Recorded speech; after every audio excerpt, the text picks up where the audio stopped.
ओम श्री साई राम मु श्री कृष्णचंद्र शतपथी। प्रिय दर्शक बंधु मो चैनल को आपण मानु स्वागत जनाऊँगी। प्रिय दर्शक बंधु आज जानिबा साप्ताहिक राशिफल 25 रु 31 अगस्त 2025। एही सप्ताह रे एही 5टी राशि को मिलिबो आकस्मिक धन लाभ और शुभ खबर। ग्रह गति जोगु साप्ताहिक राशिफल आकलन कर जाए। ग्रह मानकर गतिविधि जोगु आसंत सप्ताह किछि राशि पाई अत्यंत शुभ होबाकू जाउथिबा बेले अन्य राशि गुड़िक सावधान हेबा आवश्यक। मेष राशि एही सप्ताह रे मेष राशि पाई समय बहुत अनुकूल हेबो। आपण आत्मविश्वास रे परिपूर्ण रहिबे एवं पूर्ण उत्साह सहित आपणक कार्य गुड़िक समाप्त करिवे। चाकरी करुथिबा व्यक्ति माने उच्च अधिकारी ठारू प्रशंसा पाइबे। जदि आपण व्यवसाय रे निवेश करबाकू चाहुछंती तेबे एही समय लाभदायक हेबो। पारस्परिक संपर्क रे मधुरता रहिबो। छात्र मानक पई समय भल।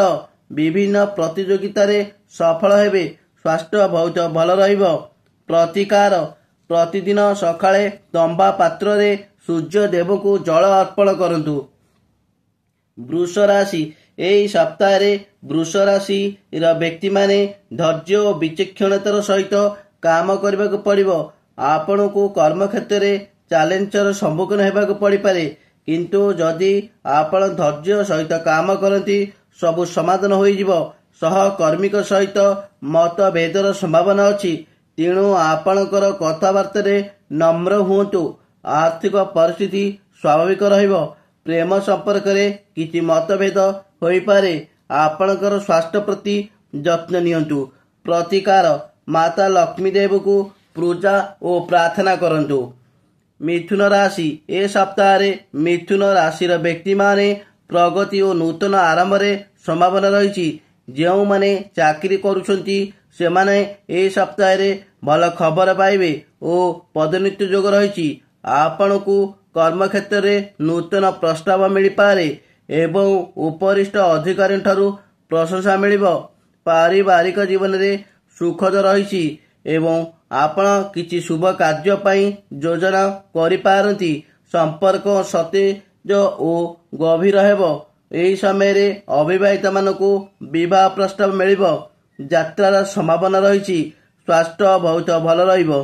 प्रतिकार आपण भगवान गणेश को प्रार्थना करंतु।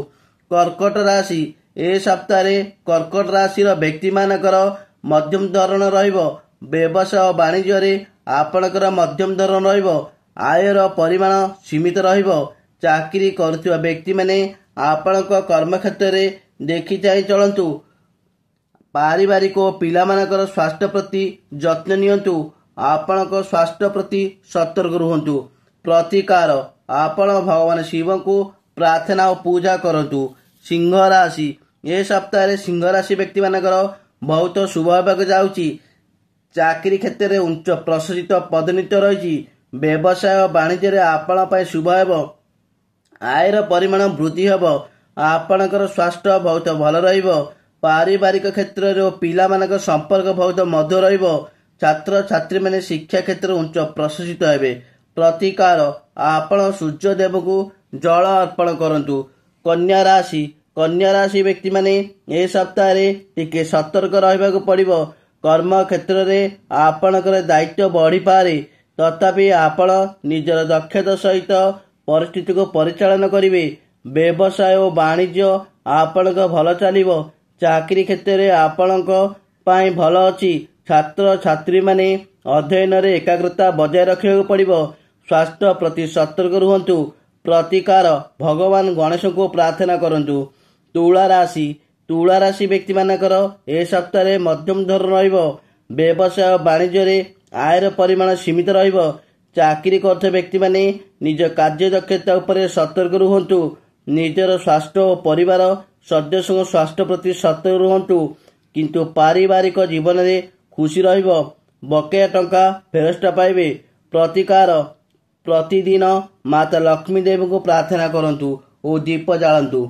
बिछा राशि व्यक्ति मानकर ए सप्ताह रे टिके ऊपर एवं तल होई पारे। व्यवसाय और वाणिज्य रे लाभवान हेबे। କିନ୍ତୁ ଅତ୍ୟଧିକ ଟଙ୍କା ଖର୍ଚ୍ଚ ହୋଇପାରେ, ସେଥିପ୍ରତି ସତର୍କ ରହନ୍ତୁ। ଚାକିରି କରୁଥିବା ବ୍ୟକ୍ତିମାନଙ୍କ ଏ ସପ୍ତାହରେ ଭଲ ରହିଛି। ଆପଣଙ୍କର ସ୍ୱାସ୍ଥ୍ୟ ପ୍ରତି ସତର୍କ ରୁହନ୍ତୁ। ପ୍ରତିକାର ଭଗବାନ ହନୁମାନଙ୍କ ମନ୍ଦିରରେ ହନୁମାନ ଚାଳିଶା ପାଠ କରନ୍ତୁ। ଧନୁରାଶି ବ୍ୟକ୍ତିମାନଙ୍କର ଏ ସପ୍ତାହରେ ବ୍ୟବସାୟ ଓ ବାଣିଜ୍ୟରେ ଲାଭବାନ ହେବେ। ଆୟର ପରିମାଣ ବୃଦ୍ଧି ହେବ। ଚାକିରି କରୁଥିବା ବ୍ୟକ୍ତିମାନେ ଉଚ୍ଚ ପ୍ରଶିକ୍ଷିତ ପଦୋନ୍ନତି ଯୋଗ ରହିଛି। ପାରିବାରିକ ଜୀବନ ଖୁସି ରହିବ। ଛାତ୍ରଛାତ୍ରୀମାନେ ବିଦ୍ୟା କ୍ଷେତ୍ରରେ ସଫଳ ହେବେ। ଆପଣଙ୍କର ସ୍ୱାସ୍ଥ୍ୟର ଉନ୍ନତି ହେବ ଓ ପୁରାତନ ରୋଗରୁ ମୁକ୍ତି ମିଳିବ। ପ୍ରତିକାର ଆପଣ ଭଗବାନ ବିଷ୍ଣୁଙ୍କୁ ପ୍ରାର୍ଥନା କରନ୍ତୁ। ମକର ରାଶି ବ୍ୟକ୍ତିମାନେ ଏ ସପ୍ତାହରେ ବହୁତ ସତର୍କତାର ସହିତ ପଦକ୍ଷେପ ନେବାକୁ ପଡ଼ିବ। ବ୍ୟବସାୟ ବାଣିଜ୍ୟରେ ଆପଣଙ୍କର ମଧ୍ୟମ ଧର ରହିବ। ଆୟର ପରିମାଣ ସୀମିତ ରହିବ। ପରିବାର ସଦସ୍ୟଙ୍କ ଏବଂ ଆପଣଙ୍କୁ ଆଘାତ ଦେଇପାରେ। ଚାକିରି କ୍ଷେତ୍ରରେ ସତର୍କ ରୁହନ୍ତୁ। ଆପଣଙ୍କର ସ୍ୱାସ୍ଥ୍ୟ ଓ ପରିବାର ସଦସ୍ୟଙ୍କ ସ୍ୱାସ୍ଥ୍ୟ ପ୍ରତି ସତର୍କ ରୁହନ୍ତୁ। ପ୍ରତିକାର ଆପଣ ଭଗବାନ ଶିବ ମନ୍ଦିରକୁ ଯାଇ ଜଳାଭିଷେକ କରନ୍ତୁ। କୁମ୍ଭ ରାଶି ବ୍ୟକ୍ତିଙ୍କ ପାଇଁ ଏ ସପ୍ତାହରେ ଶୁଭ ସଂକେତ ଆଣିଛି। ବ୍ୟବସାୟ ଓ ବାଣିଜ୍ୟରେ ଲାଭବାନ ହେବେ। ନୂତନ ବାଣିଜ୍ୟ ଆରମ୍ଭ କରିବେ। ଆୟର ପରିମାଣ ବଢ଼ିବ।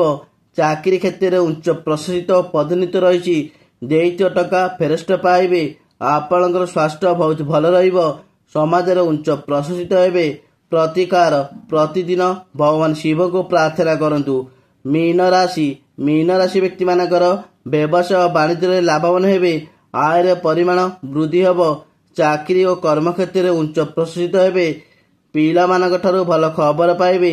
ଆପଣଙ୍କର ସ୍ୱାସ୍ଥ୍ୟ ବହୁତ ଭଲ ରହିବ। ପୁରାତନ ରୋଗରୁ ମୁକ୍ତି ପାଇବେ। ପ୍ରତିକାର ଭଗବାନ ବିଷ୍ଣୁଙ୍କୁ ପ୍ରାର୍ଥନା କରନ୍ତୁ। ଜୟ ଜଗନ୍ନାଥ। ପ୍ରିୟ ଦର୍ଶକ ବନ୍ଧୁ, ଯଦି ମୋ ଭିଡ଼ିଓଟି ଆପଣମାନଙ୍କୁ ଭଲ ଲାଗୁଥାଏ ତେବେ ଭିଡ଼ିଓରେ ଲାଇକ୍ ଦେବେ, କମେଣ୍ଟ କରିବେ ଏବଂ ଭିଡ଼ିଓଟିକୁ ସେୟାର କରିଦେବେ। ଆଉ ଚ୍ୟାନେଲଟିକୁ ସବସ୍କ୍ରାଇବ୍ କରିବାକୁ ଭୁଲିବେ ନାହିଁ। ଜୟ ଜଗନ୍ନାଥ।